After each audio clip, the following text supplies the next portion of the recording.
Hey guys, Thingfishy here. So make your character, choose the bandit starting class, and grab a golden seed as the starting item. Happy New Year, and welcome to build guide number 15. And I'm starting the year off by showing you the most silly and broken way of making a build that I am aware of in Elden Ring. It's so silly, in fact, that I wasn't originally planning on making a build guide for this. I started this playthrough as a stupid meme run to do on my break at Christmas. As you can tell by my awesome custom made character that definitely isn't just Ciri but with different hair. But after getting into this run a little, I figured you guys might enjoy it. This run contains the best method for getting loads of runes and levels as early as possible in the game, without any repetitive farming. This does rely on a glitch which may be patched in the future. If it does get patched, I'll pin a comment to the top of this video, so check out the pinned comment before you start this run. So for setup, as usual, I followed my standard setup route. Link to the video and full play along guide in the description. Grabbing the golden seeds, sacred tears and somber upgrades. You'll also want to get a few smithing stone upgrades, dependent on how confident you are with Margit and Godric, as we'll be fighting them first. I didn't leave Limgrave for the setup in this run and only grabbed enough for +3, but you can go all the way to +16 if you'd like.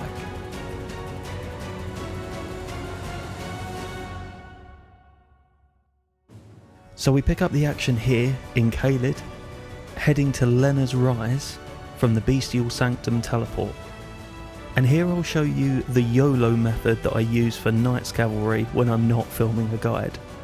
This is a little bit faster than my standard method, but unless you've grabbed the Grace by the Great Bridge, you will respawn back in Limgrave if you mess it up. Jump down these tree branches and jump onto the left side of the bridge. Run along the side of the bridge until you get to this broken bit on the final panel, then quit out. When you reload back in, the Knights Cavalry will jump straight at you and yeet himself off. Now, first thing for me was to find some new fashion, as only one character is allowed to wear the bandit armour. So I grabbed some from this merchant at the Castle Morn Rampart Grace in Weeping Peninsula, but of course this is optional. Now head to Grail, apply bleed grease to your great knife and start hacking away, popping a pickled Foulfoot as she dies.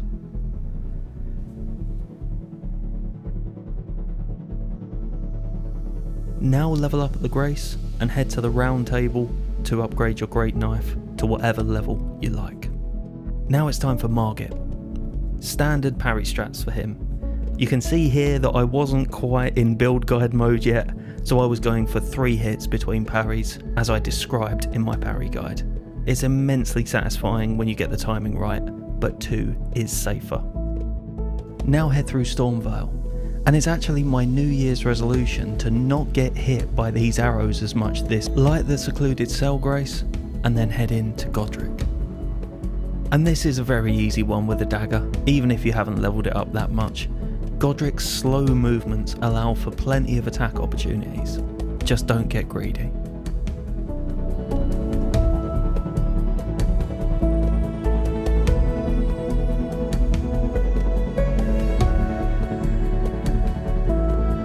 Now head back to the first step and speak to Var. Then to the round table to speak to Enya and the Two Fingers. And then into the Urnia to the South Rare Lucaria gate. From here, drop down and head south to the Blood Church to speak to Var again. Now there's 2 ways of doing his questline. We can do the NPC invasion like we did in the Zeus run, or level 40 invasions with a +3 weapon. This should be a laugh. Right, wait for these guys to finish the fight. I never have the heart to gank people while they're fighting bosses.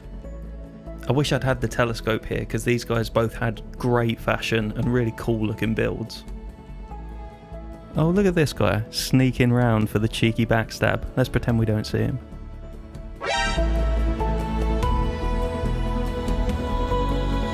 At the time I couldn't work out why these guys were so distracted by me, but in hindsight my character's name was Nihil, so they probably thought that I was going to knee heal them when they weren't looking.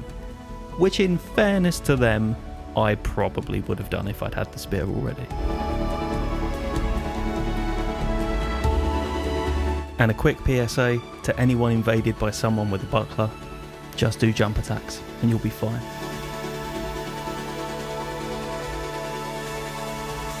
When you've done your 3 invasions, grab the Lord of Blood's favour from Var.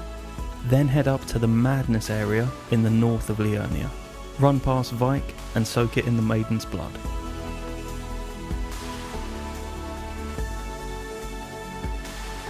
Back to Var to get your finger chopped. Then use the Blood Knight's medal to get to Mogwin's palace early. From where you spawn in, head all the way up to the midpoint. Be careful, because anything here will kill you by looking at you. Now we want to grab the Ancient Dragon smithing here, so prepare to get ganked. Shoot the noble from a distance with an arrow, and then run around him towards the chest. It'll probably take you a couple of attempts, but it's nothing much to worry about. So now all we have to do to get our completely broken setup is kill Mohg, the joint highest level boss in the game at level 40. Now the Great Knife is a great weapon for Mohg, as he's weak to bleed. You may want to level it up to plus 16 for this, as the fight will take a long time otherwise. So the strategy that we're going for is parry. No, I'm kidding. Quit out as soon as you get in there, we're not fighting him. So the idea of this run was born when I saw a video by Opossum on how to cheese Mohg on current patch.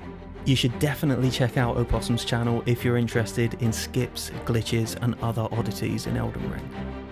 I'll link their video for this skip in the description. It's extremely easy to follow. After activating the Mohg fight and then quitting out, head back to the Grace, but do not rest at it. From here you're going to follow a series of jumps to out of bounds areas. You can see here my character stopping and starting as I follow on with Opossum's guide.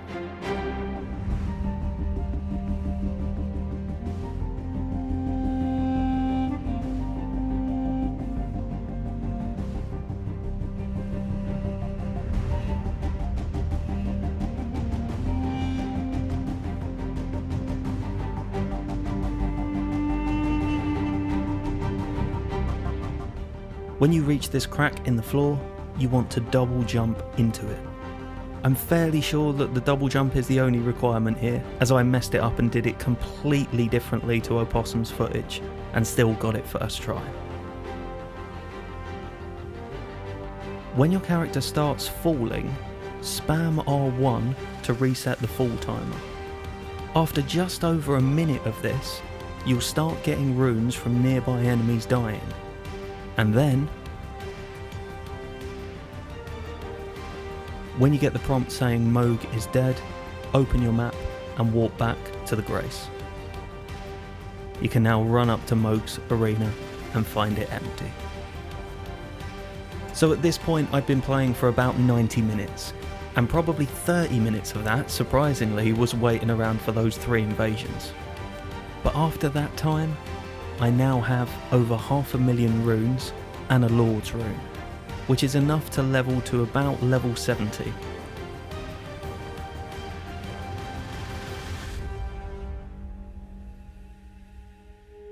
Now obviously you could use this setup to start any build you like, but as we now have access to Mohg's equipment early, a Mogwin spear build seemed like the obvious choice. Head back to the round table, grab the 3rd talisman pouch from Enya, as a 2nd demigod is now dead, then grab the spear and the Lord of Blood's robe. Head to Iji and level up the sacred spear to plus 6. And while we've got loads of cash, head back to the round table and buy all of the stone sword keys available and a dagger to equip Golden Vow to.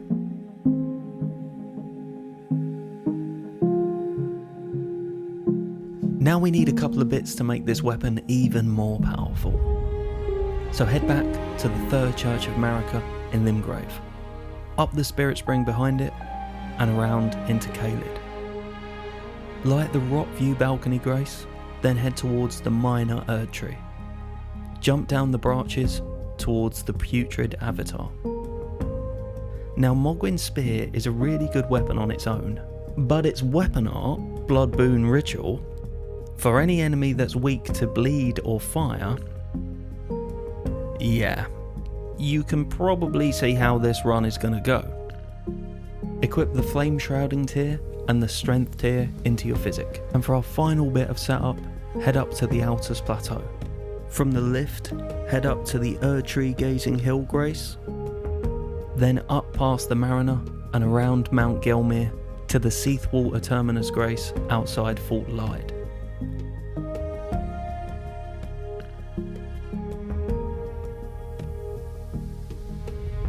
Then head into the fort. This prelate will probably be quite interesting as he's strong against fire, so we probably can't bully him with... Okay, never mind.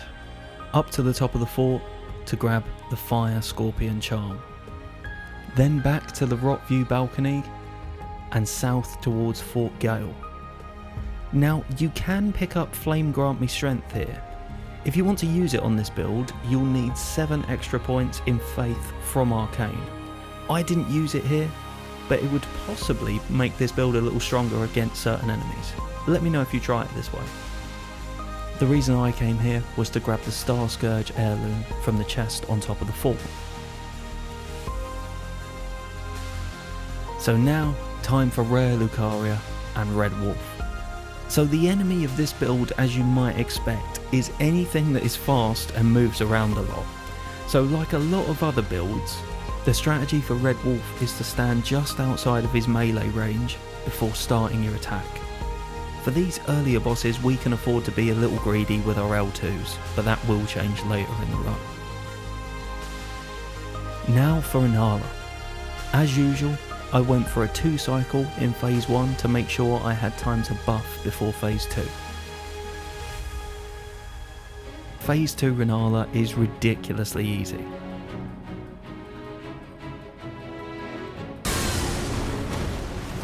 Okay, phase 2 Renala is ridiculously easy if you get the right RNG. A full knee heal will do 80% of her health. If you want to play it safe, just go for 1 or 2 casts, but I was going for style points. Finish her off with a standard melee attack.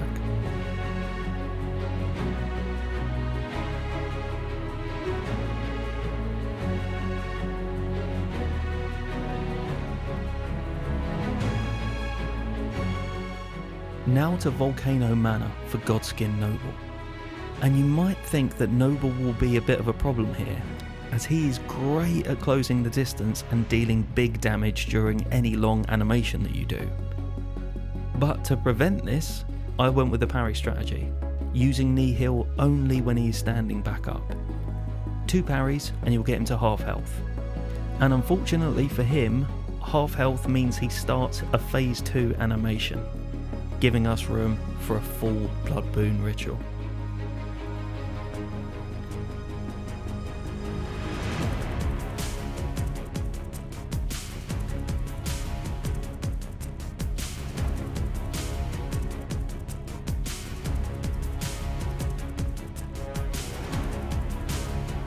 Head through the dungeon to the Stone Sword Key Gate, then all the way down to grab a Somber 7 by the Abductor.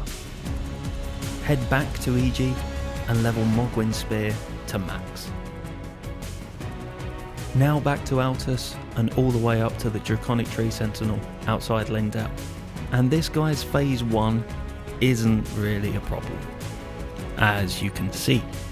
And while with good RNG I reckon you could kill him with another full ritual, he's pretty good at interrupting you.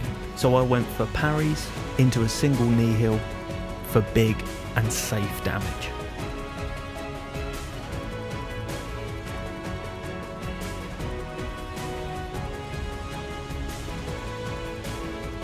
Now back to Volcano Manor for Rykard. We're fighting Rykard now because I specifically wanted to kill the Tree Sentinel before him, and not at all because I accidentally forgot that he existed.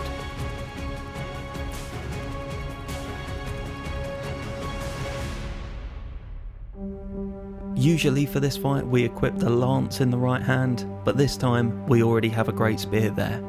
So stick the Serpent Hunter in your left hand, lose the armour to get to medium weight, and spam crouching L1s for the whole fight. Do make sure that Serpent Hunter is in your left hand, otherwise this won't work.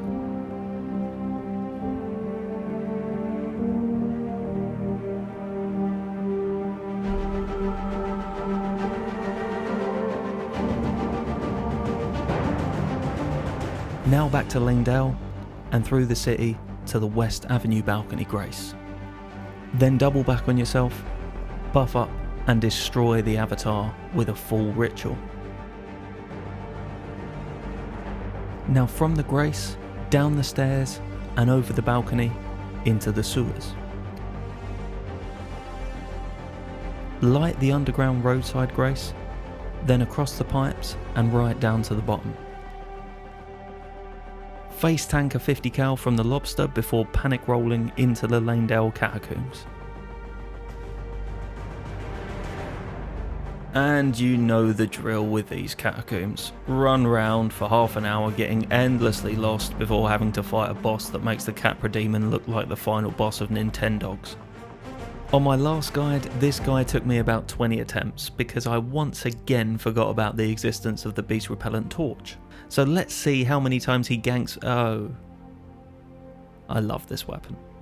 Equip the Lord of Blood's Exaltation and head through the rest of Lingdale, taking a quick detour up to the Colosseum to grab the Ritual Shield Talisman. Now for Godfrey. And Godfrey, as always, isn't going to take any of our fancy nonsense. Don't bother trying to knee heal him. The best strat here, as is so often the case, is to buff your weapon with knee heal outside the door and fight him straight up with rolling R1s. Like most great weapons, you only have to worry about the first 2/3 of his health, as you'll get a stagger and a riposte for that last third.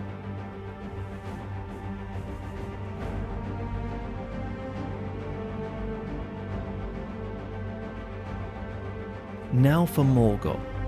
And if there's one boss that's going to be a problem on this build, it's the scooting, constantly moving, hard-hitting Morgott.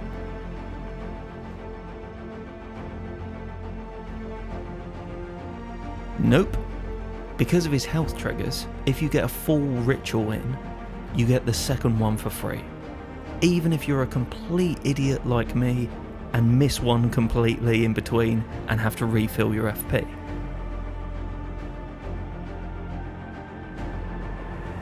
Now head straight up to the mountaintops of the Giants.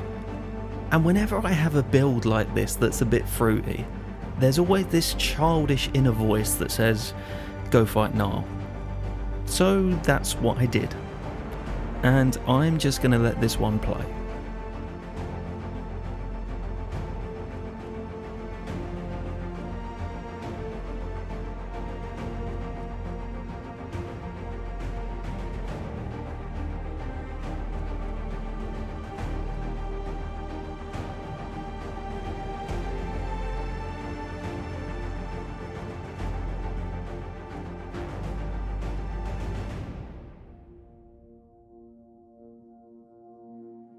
Now for Fire Giant, and this is actually one of the harder fights on this run, as while bleed still helps, his resistance to fire means that we're not going to be able to completely bully him like other bosses.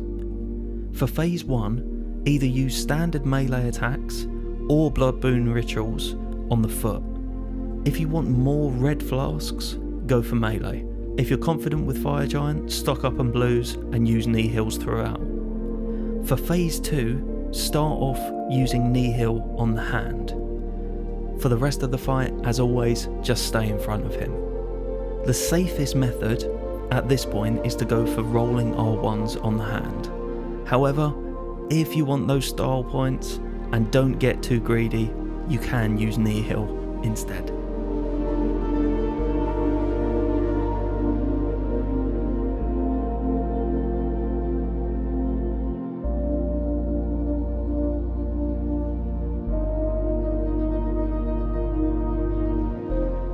Now before we burn the Erdtree, head back to Caelid and all the way to Redmane Castle for Radahn. And the question that I was asking myself for this fight, as always, was, is it possible to kill him in Phase 1? And the answer to that is...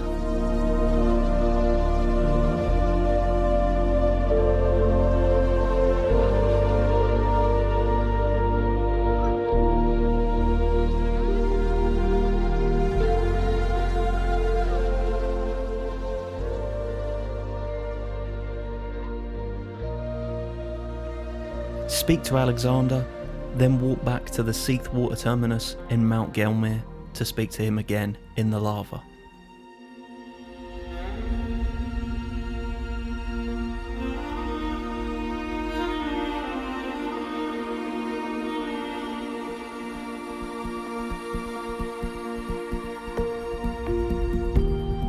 Run through Farum all the way to the Dragon Temple Transept Grace.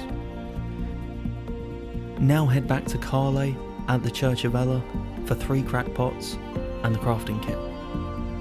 Then to Stormvale Castle for another 2 crackpots by the Pot Friends. Then to the Boiled Prawn Shack in Liurnia, and south to the village of the Albinaurics to grab any extra mushrooms and St. Trina's lilies you need, and the second half of the secret medallion. Back to Farum, craft your sleep pots and run in to put the duo to sleep.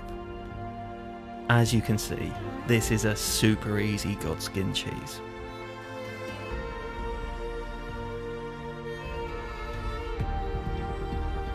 Now run through to the Stonesword Keep Gate and up to Alexander on the roof.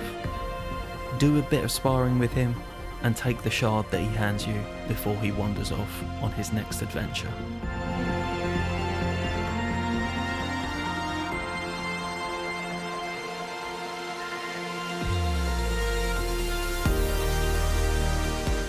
For the Draconic on the bridge, the strategy is exactly the same as the first one. This guy just has a little more health, so you'll need a few more parries.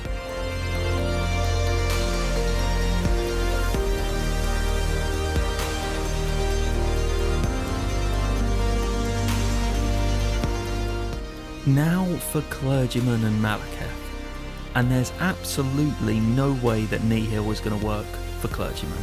If you're close enough to hit him with it, he's just going to kill you while you're doing it. Unless...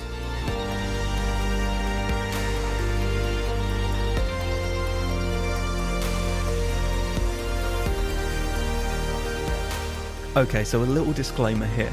I tried this silly strategy and it worked, and then I killed Malekith on my first attempt. I have no idea how consistent this pillar strat is, so if I got insanely lucky, do let me know. For fighting Clergyman without Nihil, I would have gone for jumping R2 punishes, the same as I would with any other big weapon.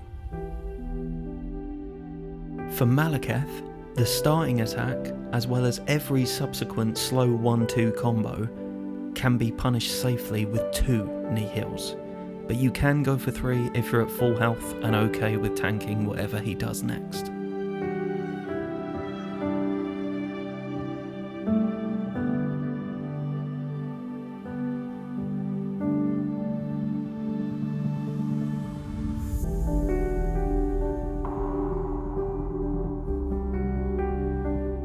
Now we all know what's coming now. I knew it from the very start of this run, but it didn't make me any less excited to do it. Drink your physic and cast Golden Vow outside the door. Run up to Gideon and cast Blood Boon Ritual.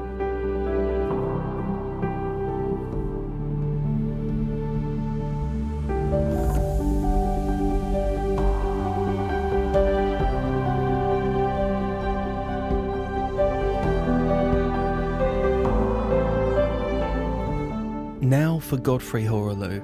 Like the Shade version, Godfrey isn't going to give us any time for Nihils up until the Stomp at about 60% health. So until this, stick with the standard melee approach. When you see him start the Stomp, cast Blood Boon once. Then roll the Stomp, then cast another to get to phase 2. And the Hoaraloo fight on this build is just a question of how brave you are. There are quite a few opportunities for one Nihil, mainly at the start, after his flying stomp, and after dodging any of his grabs. The Ritual Shield Talisman could come in handy here if you intend to play recklessly, like me.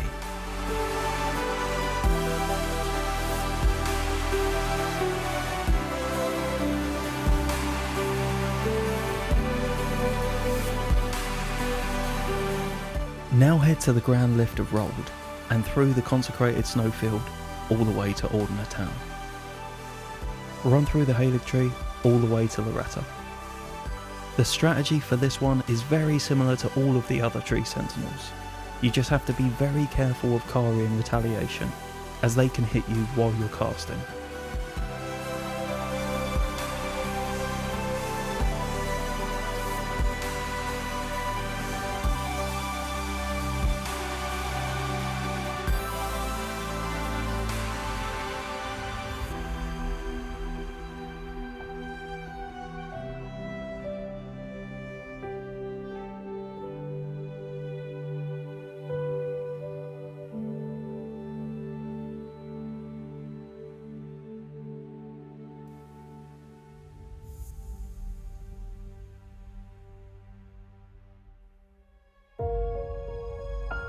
Now for Melania, and you have a couple of options here based on the amount of style points that you want.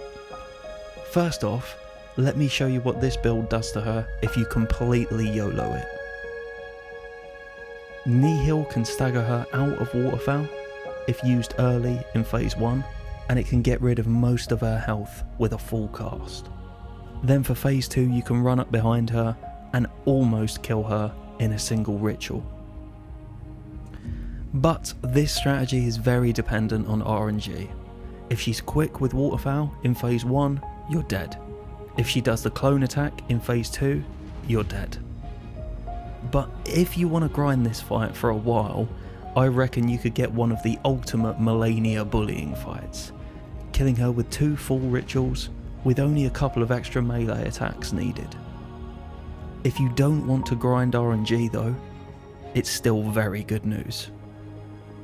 To set up for this, I dropped back to Carian Manor in the Urnia, run through, bullied Loretta, then headed left from her arena, dropped down into the building to buy Carian Retaliation from Pidia for a little more parrying consistency.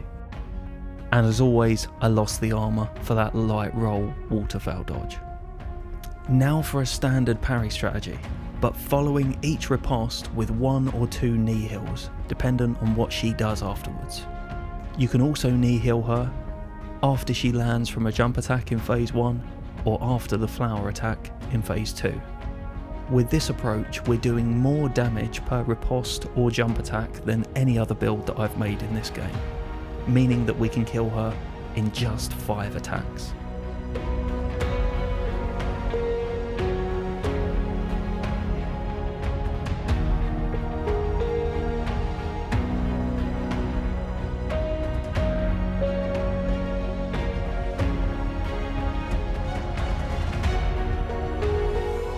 Now for Radagon and Elden Beast. Now, Elden Beast is actually the one that we're concerned with here.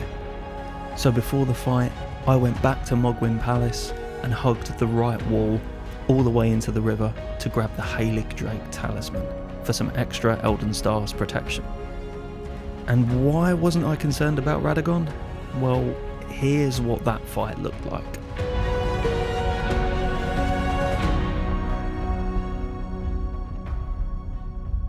Yeah, all you have to do here is judge the distance properly at the start, and then make sure you refill your FP as he's in the air after his stomp.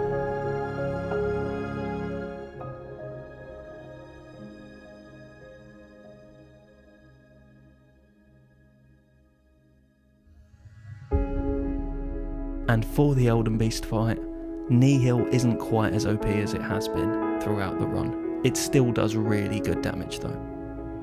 So at the start here, I went for standard melee strats and used charged heavies to trigger a stagger early on. Once you've taken the riposte, you can get a cheeky Nihil in afterwards. After that, it becomes very much a standard Elden Beast fight if you're playing it safe. Again though, if you want the style points, you can punish a lot of his attacks with knee heals. Doing it around half health to trigger Elden Stars gives you enough time for 3 full casts. But this does put you in a rough spot for Elden Stars, so be prepared to spam roll a lot if you do this. And that unfortunately marks the end of our overpowered boss bullying run. Because there's one dude in the lands between who really doesn't care how powerful we think we are. Plassi. Don't get me wrong, this is still a super powerful build for this fight, but it's a far cry from the difficulty that we've become accustomed to on this run. Now if you're confident with the lightning strike timings, it's possible to get a perfect opening here with a single knee heal between dodging the strikes. But this is a little risky with our health, as they'll two-shot us. The 2 best openings for the rest of the fight for getting knee heals in are his 2 fire breath attacks. Both of these follow his left-handed claw attacks. Dodge the claw, then run around to the right and tuck in behind his back leg for a full ritual.